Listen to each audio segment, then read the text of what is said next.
situação da pobreza, como que se chama? O feminicídio, ele seria, vamos dizer assim, o que nós chamamos hoje de bullying. Sabe, tem um parecido.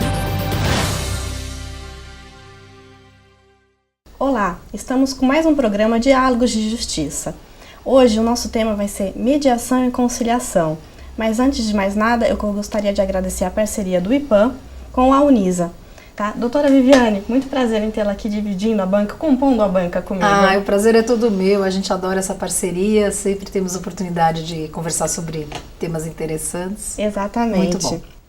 Hoje, a nossa entrevistada é a doutora Eugênia Zarenczanski. Tudo bom, doutora Eugênia? Tudo bom, e com você, Tarsila? Tudo certo. Doutora. A doutora Eugênia, ela é advogada mediadora, formada pela Fundação Getúlio Vargas, coordenadora da Comissão de Mediação e Arbitragem da OAB de Santo Amaro, entre outras muitas coisas, mestranda na UBK, Suíça, não é isso?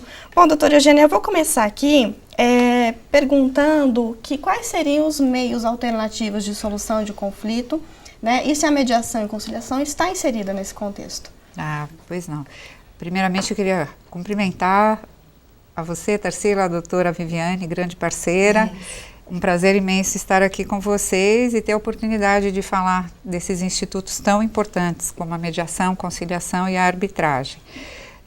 Hoje nós temos alguns meios, eu chamaria mais hoje em dia, estamos chamando de adequados de solução de conflitos. Por quê? Porque cada um tem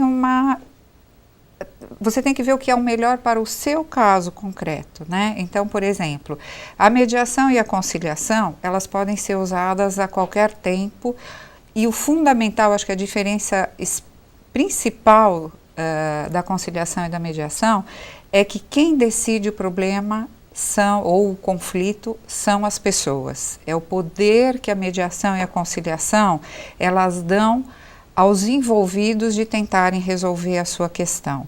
E sem dúvida nenhuma, quando eles conseguem chegar num consenso, eu não gosto do termo acordo, porque acordo sempre você vai imaginar que um está ganhando, o outro está perdendo, é uma concessão.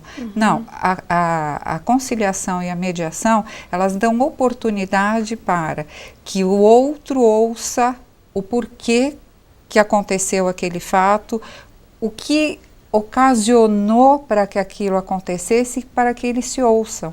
E muitas vezes a escuta, né, que a gente chama de escuta ativa, que é uma das técnicas mais importantes da mediação e da conciliação, a própria escuta já é uma forma de iniciar a solução do conflito, né? Então, e sempre dentro do possível, né, e do exequível, né? Então, eu acho que isso é fundamental na mediação e na conciliação. Em relação à arbitragem, né? Em relação à arbitragem, assim como no Poder Judiciário, existe no Poder Judiciário um juiz que vai julgar aquela questão e na arbitragem um árbitro. E eu acho que é nesse caso, justamente, que tira esse poder das pessoas e que muitas vezes, nem sempre, porque lógico que tanto o árbitro quanto o juiz tem pleno conhecimento do que do trabalho dele, mas nem sempre satisfaz as duas partes, e por isso que às vezes não é exequível, né? No caso do Poder Judiciário entram os recursos e, infelizmente, na questão arbitral não cabe recurso, né? O que cabe é somente uma anulação daquela sentença caso haja alguma ilegalidade, irregularidade. Então, eu gostaria que a senhora esclarecesse, porque talvez as pessoas não tenham uma noção muito clara, o que distingue a conciliação da mediação, né? A senhora mencionou que são dois métodos, né, de resolução de conflitos, ou adequados ou alternativos, né? Mas o que distingue efetivamente um do outro? Então, é interessante, doutora Viviane, porque o único país que faz essa distinção é o Brasil, porque em qualquer outro país do mundo a gente fala como mediação. No Brasil, eu acho que pela cultura que foi o juizado, a conciliação que foi no início, né, que até é interessante porque no início a conciliação eram pessoas que traziam, existia no Poder Judiciário, as pessoas vinham e existia um conciliador que a técnica era tem acordo, não tem acordo. Isso, sem dúvida, hoje evoluiu extremamente, né? Só temos hoje profissionais capacitados como mediadores e conciliadores. Então, eu entendo que a diferença básica seriam em relações continuadas, né? Então, mas pessoalmente, eu acho que depende de cada caso. Quando eu dou curso, eu costumo dizer, não há um botãozinho que a gente vira, agora eu sou conciliador e agora eu sou mediador. O importante é que a gente tenha todas as técnicas disponíveis, que a gente chama de ferramentas, para saber que técnica que a gente vai usar naquele momento. A diferença básica, até que o próprio Código de Processo Civil diz, quando são relações continuadas, aí você usa a mediação. Quando é uma relação pontual, eles dizem como uma batida de carro, né? Um exemplo, uma batida de carro, que você vai exclusivamente resolver quem paga, quem foi o culpado, como paga e quanto paga. Aí usa-se a conciliação. Aí eu trago uma dúvida, né? Então, vamos dizer, outro dia aconteceu comigo mesmo, que eu quase fui abalroada pela melhor amiga da minha filha, né? Então, e aí? É conciliação, é mediação? É verdade, então, aí fica nesse... Aí que tá, por isso, então, seria uma conciliação, né, pela descrição. Pela natureza, né, exatamente, do evento, porque foi uma batida de carro, mas era a melhor amiga da minha casa, da minha filha, que frequenta a minha casa desde pequena. Doutora Eugênia, quem é que pode, já pegando o gancho da sua fala, quem é que pode então ser o mediador ou o conciliador? O mediador e conciliador, qualquer pessoa, né, que especialmente a gente recomenda, né, que sejam pessoas que já tenham alguma formação, né, superior. Então pode ser psicólogo, que psicólogos têm feito ótimo trabalho. Quando a gente faz também uma comediação, que pode atuar um advogado junto com um psicólogo. Hoje nós temos vários engenheiros, nós temos administradores de empresa, assistente social, mas por enquanto o número maior de mediadores e conciliadores são advogados.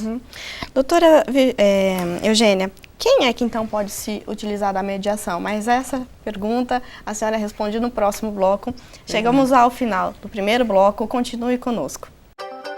A situação da pobreza, como que se chipa? O feminicídio, ele seria, vamos dizer assim, o que nós chamamos hoje de bullying. Sabe, tem um parecido.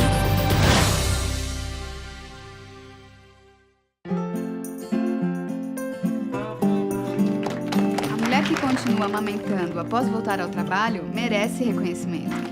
E a empresa que apoia esse gesto também. A amamentação diminui o risco de doenças na criança e na mulher. Por isso, o empregador incentive este gesto oferecendo sala de apoio à amamentação, creche no local de trabalho e licença maternidade de 6 meses. Amamentação e trabalho. Para dar certo, o compromisso é de todos.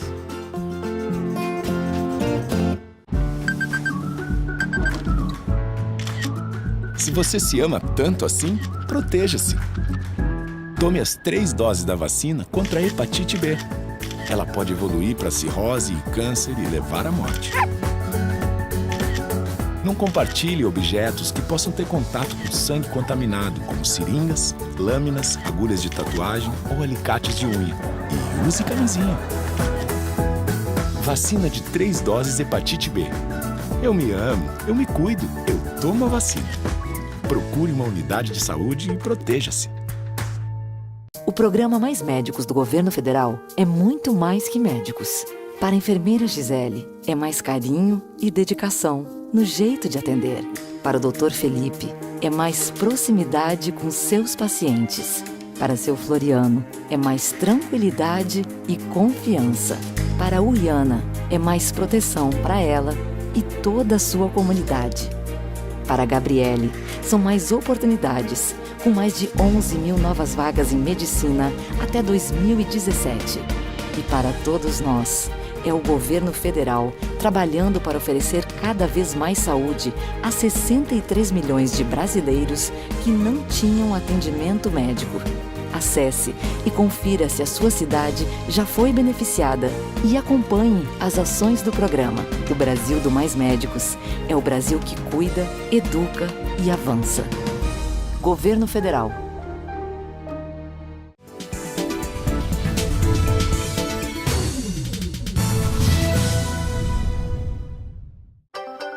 A situação da pobreza, como que se chama? O feminicídio, ele seria, vamos dizer assim, o que nós chamamos hoje de bullying. Judiciário tem aparecido.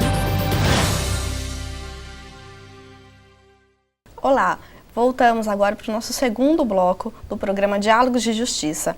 E no finalzinho do último bloco, ficou a seguinte pergunta no ar: quem pode se utilizar da mediação e conciliação? Doutora Eugênia, quem pode? Qualquer pessoa que precise resolver alguma questão. Só interrompendo, física ou jurídica? Sem dúvida. Porque muitas pessoas perguntam, inclusive, com relação a empresas também, né? Perfeito. Olha, a mediação hoje, ela é utilizada em empresas para questões familiares, para questões de sucessão, para questões de vizinhança. Então, nós temos hoje mediadores formados, capacitados para atuar em mediação comunitária, que a Guarda Civil Metropolitana tem feito um excelente serviço.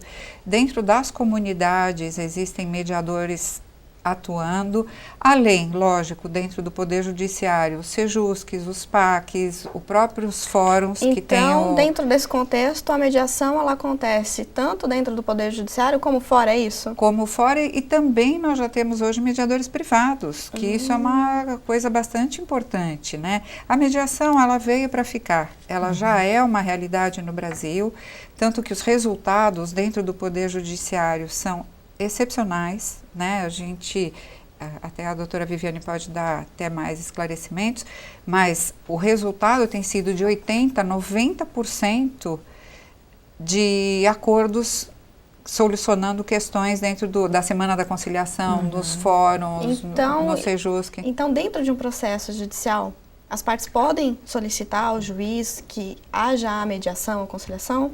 Sem dúvida nenhuma. Dentro do processo, basta que eles façam uma petição requerendo ao juiz uma sessão de conciliação ou mediação, dependendo do caso concreto. Independente, aí ele é encaminhado para o setor, onde o mediador será atendido. Havendo o acordo, os próprios advogados fazem, então, uma petição conjunta, resolvendo a questão, né? Juntam um acordo e depois já está dentro do processo. Mas o interessante é que hoje existe a alternativa de ser extraprocessual, que você pode, qualquer pessoa pode ir no Sejusc tratar de alguma questão de vizinhança, de paternidade, que a gente tem feito no Sejusc, e é muito interessante, são feitas multirões de paternidade, onde o mediador abre o envelope dizendo se ele é pai ou não. Então, é muito emocionante. Muito interessante. Então, qualquer pessoa pode ir não só nos Sejuscs, como tem os PACs, né, doutora? E tem também os centros, né, de mediação dentro das próprias universidades. E a senhora vem observando na sua atividade de advogada a preferência por algumas pessoas ou empresas procurarem um mediador privado antes de ingressarem eventualmente com uma ação? Porque é uma tendência em outros países, né? Já outros países, por exemplo, os Estados Unidos, já estão num patamar bem mais avançado de desenvolvimento para evitar o processo. A senhora tem percebido essa modificação? Doutora, excelente a sua pergunta, porque eu atuo também no âmbito privado e vem crescendo muito a demanda para a mediação privada. Dentro das empresas, também nas questões familiares de divórcio, a gente tem feito divórcios colaborativos, na verdade. Quando eu sou procurada como advogada, eu atuo mais como mediadora, porque aí eu chamo a outra parte e a gente compõe um divórcio. A mesma forma nas empresas. E não são só questões de empresa, dentro da empresa com outras empresas, mas dentro das próprias empresas, o chefe da seção com os funcionários, o patrão com o empregado. E é muito interessante porque a gente observa o que efetivamente está incomodando. E o objetivo deles, o que é? É o melhor para aquela empresa. Mas, às vezes, por uma questão hierárquica, ele tem medo de falar porque ele pode achar que estará sendo mal interpretado. Então, com um cantinho da mediação, a gente pode resolver questões dentro da empresa. E a parte contrária, por exemplo, suponha uma situação de um casal, né, no âmbito de direito de família. Vamos supor que o homem, o marido, procure a senhora com relação a um litígio, né, com a esposa. Quando a senhora entra em contato com essa outra parte que não sabe quem é a doutora Eugênia, que não sabe nada de mediação, essa outra parte costuma atender aos chamados no sentido de vir. Porque a minha experiência no judiciário, né, sempre há, muitas vezes, a resistência, né, da outra parte. Só vem quando é obrigado mesmo. Né? Então, quando a gente trata, doutora, de mediação privada, a gente tem muito mais flexibilidade. Eu tive um caso muito interessante de um casal jovem que ele pediu a separação por questões de infidelidade da parte dele até. E o que aconteceu? Ela tinha uma situação econômica diferente da dele. Ela não tinha condição econômica de tratar um processo judicial e ele queria que fosse litigioso. E ela me procurou e eu falei, olha, vamos tentar resolver através da mediação. Entrei em contato com ele e ele não queria, né? Ele falou, não. Ele colocou alguns impedimentos, mas ele falou, olha, no fim, liguei algumas vezes, aí no final ele diz assim, olha, eu te atendo, mas na padaria do lado do meu escritório. Eu fui, entendeu? Então, entre liquidificador e café e tudo mais, nós conseguimos fazer um divórcio consensual, através da mediação. Lógico, o advogado, o escritório contratado por ele, ajudou na construção desse divórcio, mas foi super consensual. Então, é uma flexibilidade que o mediador privado, ele tem em relação a uma juíza, né, dentro do Poder Judiciário. Doutora Eugênia, e aí eu lhe pergunto, como deve ser então a atuação do mediador? Mas essa pergunta também responda no próximo bloco. Chegamos ao final do segundo bloco, esperamos por você também para ver essa resposta da doutora Eugênia. A situação da pobreza, como que se chama? O feminicídio, ele seria, vamos dizer assim, o que nós chamamos hoje de bullying. Judiciário tem um parecido.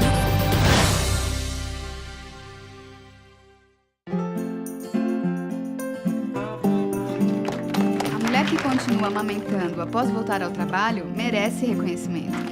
E a empresa que apoia esse gesto também. A amamentação diminui o risco de doenças na criança e na mulher. Por isso, o empregador incentive este gesto oferecendo sala de apoio à amamentação, creche no local de trabalho e licença maternidade de 6 meses. Amamentação e trabalho. Para dar certo, o compromisso é de todos.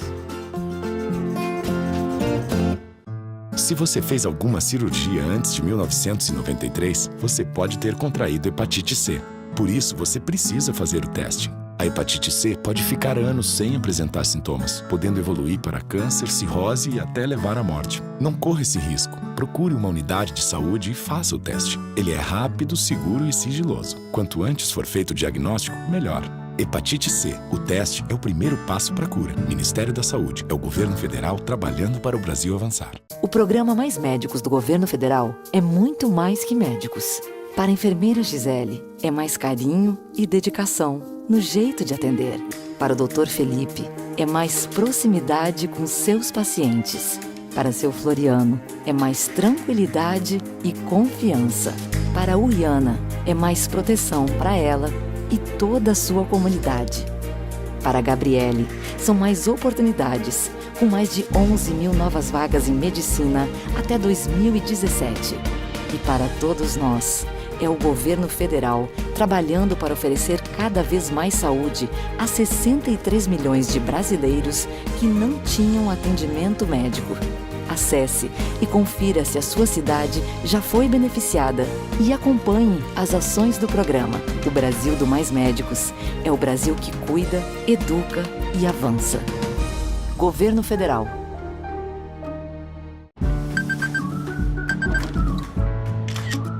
Se você se ama tanto assim, proteja-se. Tome as 3 doses da vacina contra a hepatite B. Ela pode evoluir para cirrose e câncer e levar à morte. Não compartilhe objetos que possam ter contato com sangue contaminado, como seringas, lâminas, agulhas de tatuagem ou alicates de unha. E use camisinha. Vacina de 3 doses hepatite B. Eu me amo, eu me cuido, eu tomo a vacina. Procure uma unidade de saúde e proteja-se.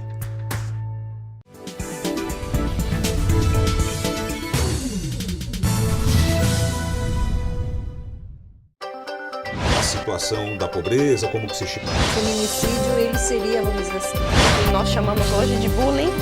Judiciário tem um parecido. Olá, voltamos no terceiro bloco do nosso programa Diálogos de Justiça. Bom, a pergunta que ficou no ar no finalzinho do último bloco foi como deve ser a atuação do mediador nesses casos? E eu já está emendando outra pergunta, doutora Eugênia. Há cursos, como é que ele deve proceder? Ele tem um preparo antes? Como é que funciona? Então, o mediador hoje, através da resolução 125 do CNJ e também agora do Código de Processo Civil, para atuar dentro do Poder Judiciário, que hoje a realidade é que a maior parte dos mediadores atuam dentro do Poder Judiciário, tem uma demanda muito grande, precisam fazer um curso de capacitação de 44 horas, mais um estágio supervisionado. Eu entendo que isso é fundamental, porque dá a oportunidade, porque um curso você aprende a teoria, sim, mas a prática realmente ela vem do estágio. Te habilita efetivamente, exatamente. Né? Então é uma responsabilidade muito grande, porque você está tratando com pessoas e pessoas que talvez aquela seja a única oportunidade de estar em frente a frente. Então a gente tem que saber exatamente que técnicas usar e como atender essas pessoas. Então, e eu entendo que esse curso é apenas o primeiro curso. Quando a gente começa e a gente não para mais. Então a gente faz todos os cursos, todas as palestras, aí faz pós-graduação, mestrado, porque realmente é só o início, né? E a pergunta que você me faz, que eu acho que é a mais importante, é como tratar as pessoas que chegam até nós. Exatamente, né? Como acontece, como deve ser a abordagem desse mediador, né? Exatamente. Então, nós temos algumas técnicas que a gente ensina nesses cursos, mas as mais importantes que eu cito agora são a escuta ativa, o acolhimento e fazer, durante todo o processo informado, sempre informando da confidencialidade, da imparcialidade e legitimando o sentimento dessas pessoas para que elas tenham confiança em você, a gente chama isso de rapport, para poder colocar o que efetivamente qual é o interesse delas e não o sentimento, porque normalmente elas chegam com o sentimento. Mas essa técnica, né, doutora Viviane, como é que acontece nessa escuta ativa? Qual é o proceder desse mediador? O que seria essa escuta ativa, que é um dos métodos, né? Tá. Então, a escuta ativa é você efetivamente escutar atentamente o que ele diz, sem julgar, sem interromper.